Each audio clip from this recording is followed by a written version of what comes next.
Hola chicos, espero que estén bien. Mi nombre es Ángeles y con mi compañera Antonella en esta oportunidad le vamos a explicar en este video las leyes gravimétricas. Antes le quería comentar que según la bibliografía adicional que ustedes consulten, las leyes también las pueden encontrar como leyes ponderales en algunos libros o también en algunos videos. Bueno, en primer lugar, lo que les voy a explicar es qué son las leyes ponderales o leyes gravimétricas. Estas leyes son un grupo justamente de leyes que estudian las reacciones químicas en función de la cantidad de materia de los diferentes elementos que intervienen. Yo en esta oportunidad les voy a explicar la primera ley, que es la ley de la conservación de la masa. A finales del siglo XVIII, Lavoisier, quien fue un químico francés que mediante varias experiencias o experimentos postuló la ley de la conservación de la masa. Yo vi que ustedes en su Classroom tienen una biografía de Lavoisier que les dejó la profesora Analía, que explica y que les cuenta más o menos las experiencias que hizo y cómo llegó a postular dicha ley. La ley explica que en las reacciones químicas la masa no se crea ni se destruye, solo se transforma. Y en el capítulo 2 de UDEVA que van a encontrar la siguiente definición. La masa total de un sistema cerrado se mantiene constante, independientemente de los cambios físicos o químicos que en él se reproduzcan.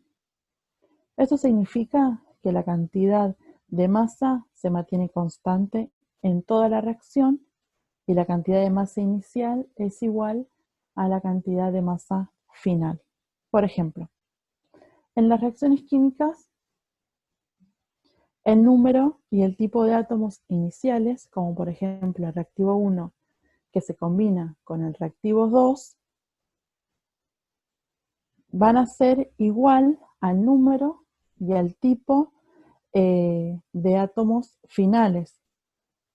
Lo que va a pasar acá es que los reactivos 1 y 2 se combinan o se unen de diferentes maneras para generar nuevas sustancias. Y estas nuevas sustancias serían los productos. Los productos. Ahora vamos a ver un ejemplo con una reacción química como la combustión del gas metano. En esta reacción lo que podemos ver es que el metano está compuesto por un átomo de carbono y 4 átomos de hidrógeno. Se combina con 2 moléculas de oxígeno y de esta reacción, de estos reactivos, nos va a dar una molécula de dióxido de carbono y 2 moléculas de agua. En este caso, los reactivos son el metano y el oxígeno, los cuales, al juntarse, al unirse, entre ellos reacomodan sus átomos para formar el dióxido de carbono y el agua. Lo que nosotros podemos hacer para ver o para verificar que hay la misma cantidad de masa en los reactivos y en los productos es contar la cantidad de carbonos que hay en los reactivos. Por ejemplo, en el del metano tenemos un carbono. En los productos, que sería el dióxido de carbono, tenemos un solo carbono. Oxígeno, hidrógeno tenemos 4. En el agua, como hay 2 moléculas de agua, tenemos 4. Y el oxígeno hay 4 en los reactivos y hay 4 en los productos. Entonces, en conclusión, en las reacciones químicas, los átomos de los reactivos se reacomodan para formar los productos. Entonces, la masa de los reactivos es igual a la masa de los productos, como vimos en esta reacción. Ahora seguimos con la segunda ley de las proporciones constantes. Bueno, la ley de las proporciones constantes fue establecida por Proust, quien fue un químico francés.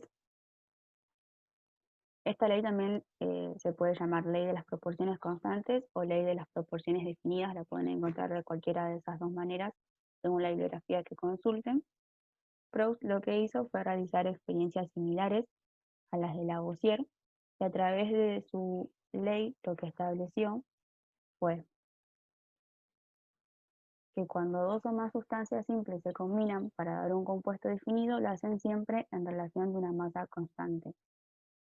¿Qué quiere decir esto? Que cuando yo tenga dos o más sustancias simples que se combinen para formar un compuesto definido, siempre lo van a hacer con una masa constante. O sea, el compuesto siempre va a tener los mismos elementos en las mismas proporciones. Por ejemplo, en el caso de la formación del agua. En el caso de la formación del agua, nosotros vamos a tener que se va a combinar hidrógeno más oxígeno, ambos en estado gaseoso. Y lo que me van a formar va a ser una molécula de agua.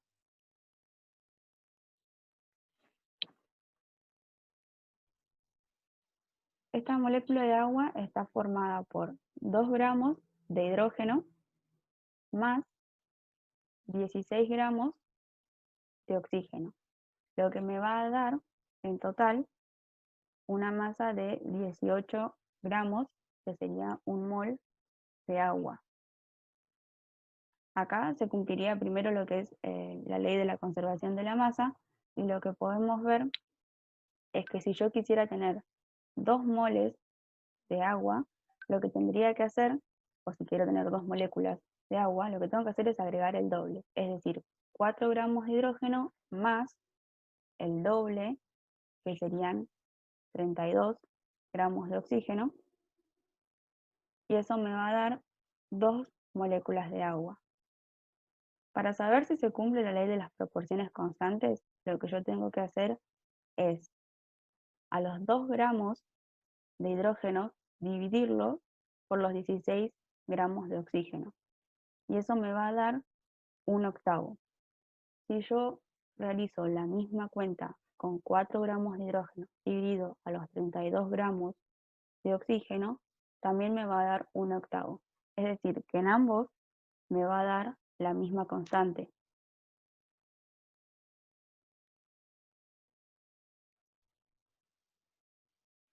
Lo que tenemos que tener en claro con esta ley es que va a ser siempre que nosotros tengamos dos sustancias simples que se van a combinar para formar un compuesto definido.